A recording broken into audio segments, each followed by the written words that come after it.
Assalamualaikum warahmatullahi wabarakatuh. Alhamdulillahirobbilalamin wa bihi nasta'in wa ala umuri dunya waddin wa ala alihi wa sahbihi ajmain amma ba'du. Yang saya hormati dosen pengampu IPK kita yaitu Eka Trisnawati MPD. Salawat serta salam marilah kita curah limpahkan pada junjungan kita yakni Habibana wa Nabiyana Kanjeng Nabi Muhammad sallallahu alaihi wasallam. Nah, berdirinya saya di sini, saya akan menjelaskan tugas PKM kita yang terkait identifikasi senyawa saponin pada kulit durian untuk sabun antibakteri ramah lingkungan.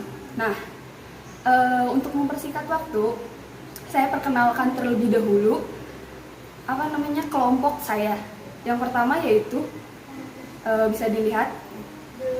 Nah, untuk pemateri pertama, saya persilahkan. Baik, terima kasih untuk bantuan amanah sebagai moderator. Saya sebagai pemateri 1 akan membacakan latar belakang. Selain menghasilkan buah yang bisa dinikmati isi daging buahnya, durian juga menghasilkan limbah yang berupa kulit durian.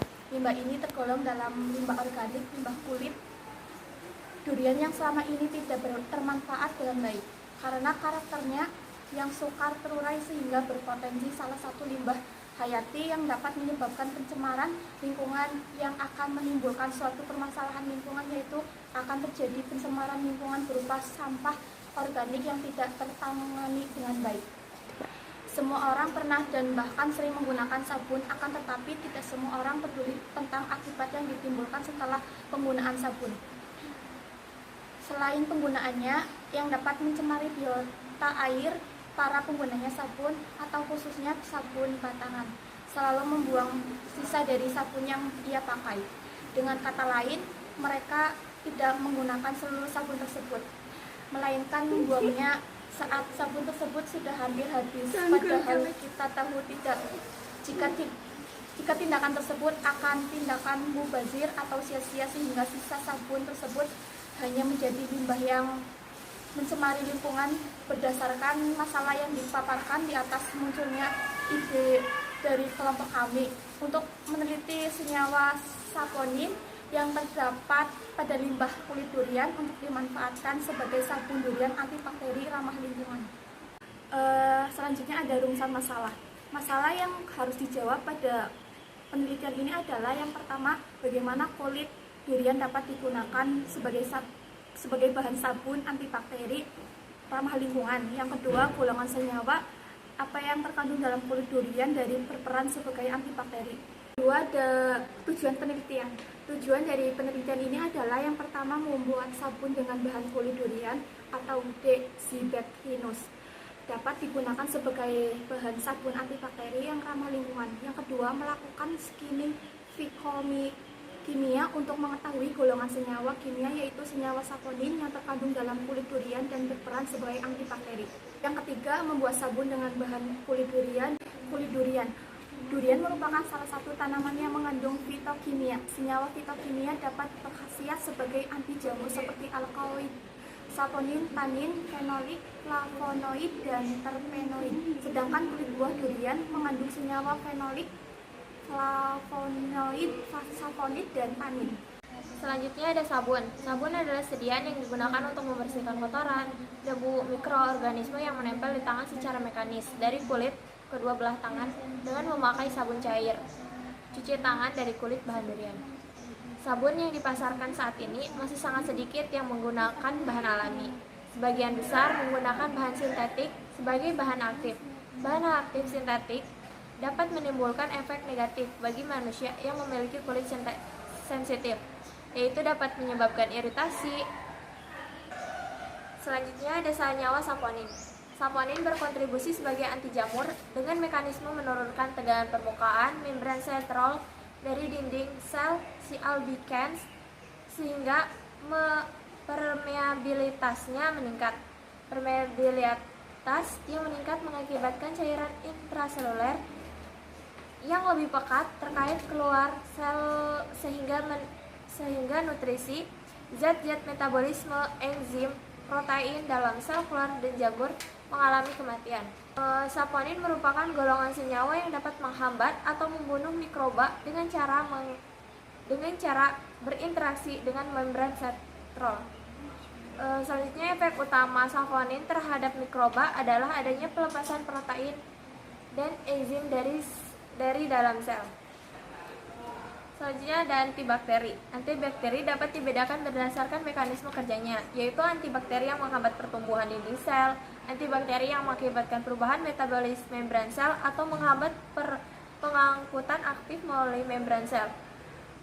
Antibakteri yang menghambat sintesis protein dan antibakteri yang menghambat sintesis asam nukleat sel. Selanjutnya, aktivitas suatu bahan antibakteri dalam penghambat bakteri dipengaruhi oleh beberapa faktor, seperti kepadatan populasi bakteri, kepekaan terhadap bahan antibakteri, volume bahan antibakteri. Selanjutnya, lamanya bahan antibakteri yang diaplikasikan, konsentrasi bahan antibakteri, suhu dan kandungan bahan organik. Selanjutnya ada alat dan bahan. Yang pertama, alat yang digunakan ada gelas piala berukuran 200 ml dan 100 ml. Yang kedua ada gelas ukur. Yang ketiga spiritus. Yang ketiga corong. Yang keempat kertas saring. Yang kelima cekatan, kertas lakmus, blender, panci, baskom, gunting, pipet, pisau, dan tabung reaksi. Yang kedua ada bahan-bahan. Yang pertama kulit durian, reaksi warna, NaOH, etanol, aquades, garam dapur, minyak kelapa, minyak sawit, dan minyak zaitun. Dalam metode penelitian ada yang pertama penyiapan kulit durian. Penelitian ini menggunakan kulit durian atau Desibetinus yang didapatkan dari desa Kalisalak, yang mana hanya dapat diambil pada bagian kulit durian sebagai salah satu bahan pembuatan sabun. Yang kedua ada ekstraksi kulit durian. Ekstraksi pada kulit durian ini dilakukan dengan cara menghaluskan kulit durian. Dalam hal ini, kulit durian yang digunakan ada bagian dalam dari kulit durian sehingga harus dipisahkan dari kulit luarnya. Pemisahan dilakukan dengan cara mengiris kulit durian. Setelah pemisahan selesai, kulit bagian dalam durian dipotong kecil untuk dihaluskan dengan menggunakan blender. Sebelumnya, penghalusan dimulai ditambahkan ke etanol. Penambahan etanol bertujuan untuk menyerap kandungan-kandungan yang ada di kulit durian tersebut. Setelah itu, dari penghalusan disaring dengan kertas penyaring, lalu diambil larutan etanolnya. Dan pada larutan itulah yang nantinya akan diteliti kandungan dan digunakan untuk salah satu bahan pembuatan sabun.